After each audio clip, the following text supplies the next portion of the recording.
2 दिन पहले पश्चिम बंगाल के अंदर जो हुआ उसको लेकर मेरे क्षेत्र के लोगों के अंदर बहुत रोष है।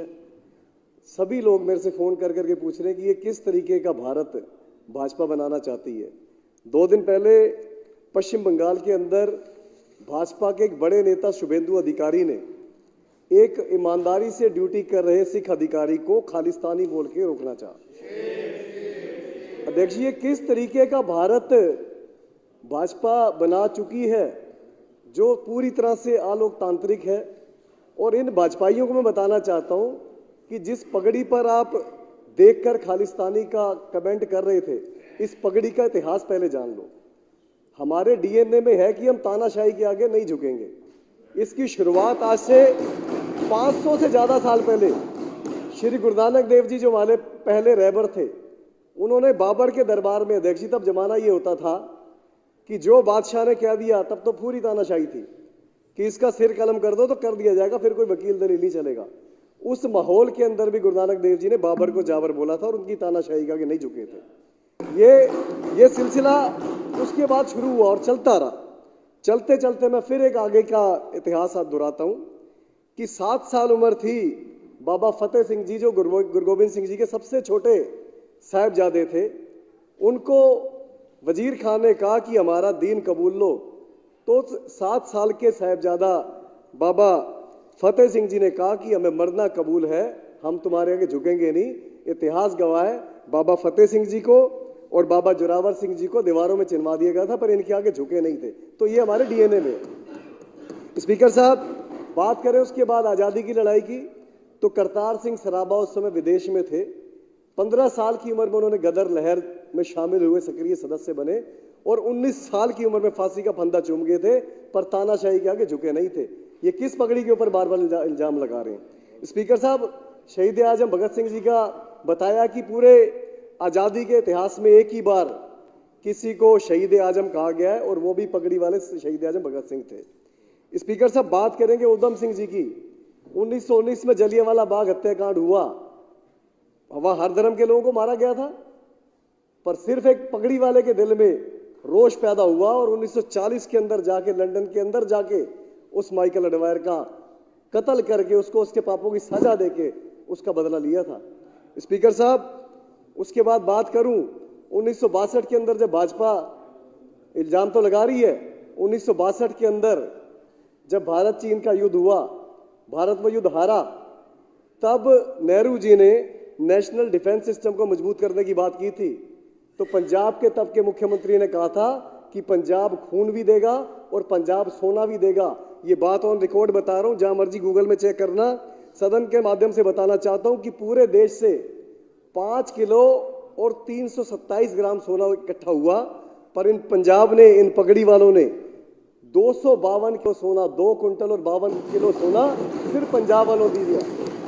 इस देश की आज़ादी के इतिहास की बात करें तो 121 लोगों को फांसी हुई थी, जिसमें से 93 ये पगड़ी वाले ही थे। स्पीकर साहब, 2626 लोग उम्र कैद की सजा में गए थे, काला पानी गए थे, उसमें से 2147 लोग पगड़ी वाले ही थे। इनको शर्म आनी चाहिए पगड़ी वालों के ऊपर देशभक्ति का, विरोध का इल्जाम लगाते हुए।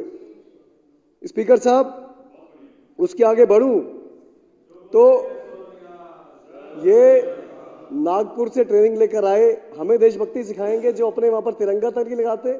आज तिरंगे में सबसे ज्यादा लिपट के लाशें कहीं आती है तो पंजाब के अंदर आती हैं। हमें इनसे देशभक्ति सीखने की जरूरत नहीं है। स्पीकर साहब, किसान आंदोलन हुआ।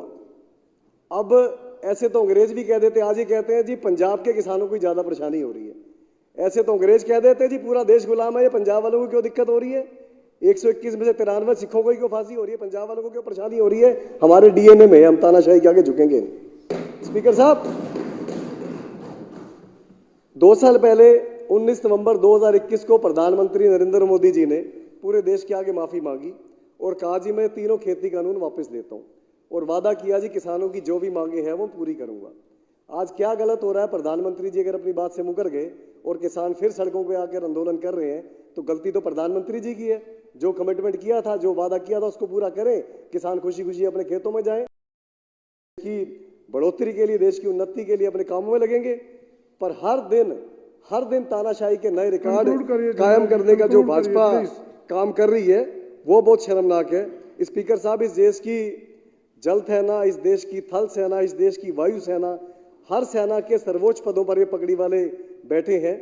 अगर इस देश के सबसे बड़े इस दुनिया के आत्मसमर्पण की बात करें तो बांग्लादेश का जब हिंदुस्तान पाकिस्तान का युद्ध हुआ था तो वो भी पगड़ी वाले जनरल जे एस अरोड़ा थे, जिन्होंने एक साथ 93,000 पाकिस्तानी सैनिकों का जनरल ए खान नियाजी के साथ आत्मसमर्पण कराया था, वो भी पगड़ी वाले ही थे। स्पीकर साहब, ये बार बार इस देश के अंदर धर्म के नाम पर लड़ाई करवाने की, बांटने की साजिशें करते हैं।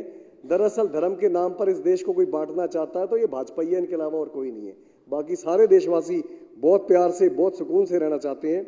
स्पीकर साहब, मैं अपनी बात को कंक्लूड करूंगा 2 लाइनें बोल के कि अंधे निकालते हैं नुक्स मेरे किरदार में, अंधे निकालते हैं नुक्स मेरे किरदार में, बहरों की शिकायत है कि मैं गलत बोलता हूं। धन्यवाद स्पीकर साहब।